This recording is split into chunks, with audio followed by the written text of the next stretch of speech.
हमारा तो कर्तव्य है, हम गुरु से वचन दे करके आ रखे हैं कि हम जो है अपने क्षेत्र में जा करके गांव-गांव जा करके योग करवाएंगे, योग सिखाएंगे।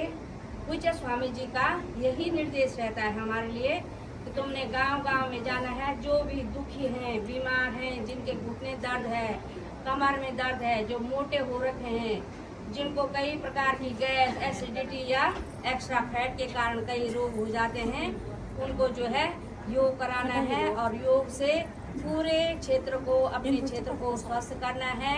जब हमारा एक क्षेत्र स्वस्थ होगा तो पूरा जिला स्वस्थ होता है, पूरा राज्य स्वस्थ होता है। और पूज्य स्वामी जी की यही इच्छा है, हमारा भारतवर्ष तो रहे स्वस्थ होगा ही, लेकिन पूरे विश्व को हमने योगमय बनाना है और योग से स्वस्थ करना है और अपनी वैदिक संस्कृति को अपनाना है। जो हमारी वैदिक संस्कृति है उसके आधार पर, क्योंकि आज हमारा रहन सहन भी बदल गया, खान पान भी बदल गया, काम धंधे का सब चौपट हो रखा है। हमारी जो है सारी प्रकृति बदल चुकी है, हमारा रहन सहन बदल चुका है, खान पान बदल चुका है। वहीं स्कूटी खड़ी है, बाइक खड़ी है, कार खड़ी है, तो सीधे घर के दरवाजे से कार के ऊपर, बाइक के ऊपर हमने पैर रखना है। भूजा ढोने का कहीं मतलब नहीं है। पहले हम लोग गाँव में जब रहते थे, जब मैं अपनी ही बात करूं, मेरा मायका ग्राम लोंगा में है, कई लोग उसे लिखे होंगे। आज हमारे गांव में भी सड़क चली गई है, लेकिन जब मैं विद्यार्थी थी तो लोंगा गांव से कम 2 किलोमीटर तो पहले नीचे पैंताल बोलते जा करके लिए वहाँ पैदल आना था, नीचे उतरना था स्कूल जाते हुए, और स्कूल जाने के लिए कम से कम 3 किलोमीटर ऊपर चढ़ना था, रामाश्रम इंटर कॉलेज में जाना था, और आते समय भी फिर वही। और जब छुट्टी रहती थी तो हम घर का काम काज भी पूरा कर, चक्की नहीं थी, कुछ नहीं थी, घास काटते थे, बर्तन धोते थे, जो भी गृहस्थ में काम होते हैं वो सब काम भी किए। और उतनी दूर से हमने जो है स्कूल पढ़ा। हमारी खेती भी सड़क से नीचे थी। जब मुंडाई होती थी तो कट्टे पे धान के कट्टे भी ले जाते थे, और जो पराह होता है उसको भी भारे घर ले जाते थे। हमारे गांव के ऊपर जो सतलाना गांव था, उनके गांव में कोई दुकान नहीं थी। एक सोसाइटी होती थी, वो भी लोंगा में थी, और लोंगा में भी 45 में रहती थी दुकान। वहाँ से 50 किलो का, 30 किलो का, 35 किलो का कट्टा उठाना, चावल पहुँचाना। तो उस समय योग की कोई आवश्यकता नहीं थी।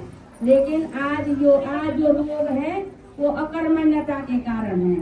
हमारा शरीर जो है निठार बोलते हैं ना जिसको, कि हिल नहीं सकता है, बिल्कुल ऐसा हो गया है, तो अकड़ गया है। और जब अकड़न जकड़न नसों में आ जाती है हमारे, तो वहीं से हमारी बीमारियां पैदा हो जाते हैं। तो हमें सबसे पहले अपने शरीर के अंगों को लचीला करना है।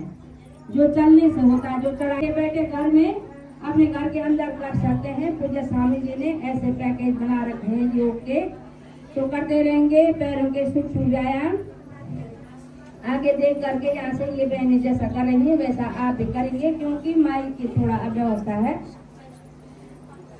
और ये है मोटापे के, ये हमारे मोटापे को भी समाप्त करता है। जो इस आसन को करेगा उसका शरीर मोटा भी नहीं होगा और अकड़न जकड़न कुछ नहीं रहेगी।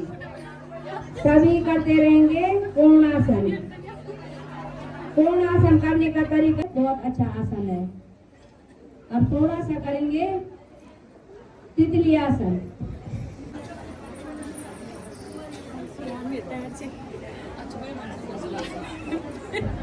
तितली आसन के लिए हमने अपने एड़ी से एड़ी, पंजे से पंजा मिलाना, और दोनों हाथों को हमने जो है इस प्रकार इंटरलॉक करना और अपनी एड़ियों को अपने मूल तक ले जाने का प्रयास करना पीछे, और ऐसे घुटने हमारे जमीन पे होने चाहिए। और हमारे घुटने जो है जमीन पे लगते हैं आराम से। तो रोजाना इसका जो है अभ्यास करना 5 मिनट, तो कहीं मोटापा भी नहीं रहेगा, शरीर की अकड़न जकड़न सारी। ये आप देख लो कैसे कर रहे हैं, धीरे धीरे, पहले धीरे धीरे अपने आसान पे चलने का प्रयास करना। अपने ही स्थान पे ऐसा लगना है कि हम चल रहे हैं। अपने घर के अंदर तुम ऐसा करोगे तो मीलों कई किलोमीटर चल सकते हैं। दूसरा नितंब पे लगनी चाहिए, आगे से हाथों पर योगिक जोगिंग। मुंह बंद रखेंगे, हंसेंगे नहीं, मुंह खुला नहीं रखेंगे। नाक से सांस लेनी और सांस होनी।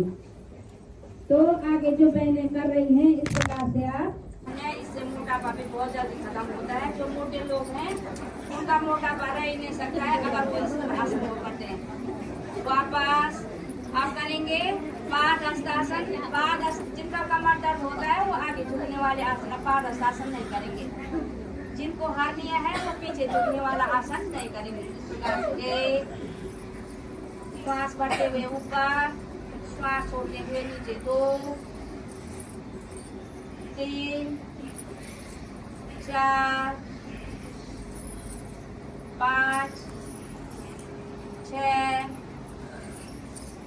7 8 9 10। वापस। और अब इसी में करेंगे थोड़ा पीटी करेंगे। जो जितना कर पाता है अपनी जगह पे इधर उधर हाथ ऊपर नीचे और दाएं बाएं चलना। और जो तेज कर सकते हैं तो कम से कम 50 बार अगर हम इसको कर देते हैं तो सारे शरीर में जो है खुशी आ जाती है, सारा मोटापा समाप्त और हमारा शरीर हो जाता है।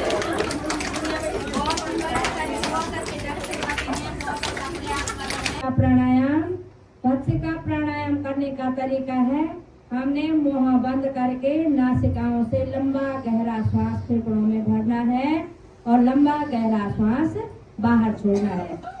लंबा गहरा श्वास लिया और छोड़ा, निरंतर बस श्वास लेना और छोड़ना। ये हमारे फेफड़ों को सबल और मजबूत बना देता है। पूरे शरीर में ऑक्सीजन हमारी पहुंच जाती है। जब पूरे शरीर में ऑक्सीजन पहुंचेगी तो पूरा शरीर स्वस्थ रहता है।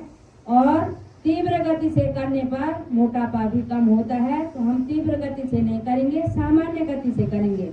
लंबा गहरा श्वास लेना और लंबा गहरा श्वास छोड़ना, ये हमारे फेफड़ों के लिए है, फेफड़ों के लिए है। और इससे हम करते हैं प्राण शक्ति का आरोहण। अपना शरीर में प्राण शक्ति को आहरण करते हैं, अपनी ओर खींचते हैं प्राण शक्ति को। प्राणों का आरोहण है भस्त्रिका प्राणायाम। पहले जब शुरू करते हैं तो धीमी गति से करना है।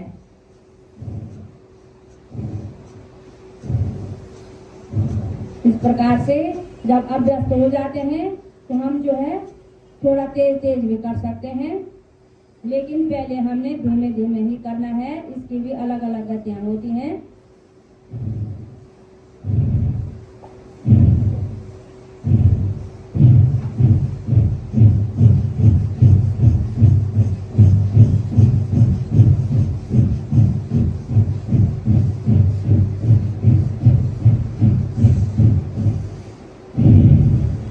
इस प्रकार से धीरे धीरे लंबा गहरा श्वास लेना और लंबा गहरा श्वास छोड़ना से रोक ले सकते हैं। ये सिर्फ ये है कि जो कर सकता है वो तीव्र गति से भी कर सकता है।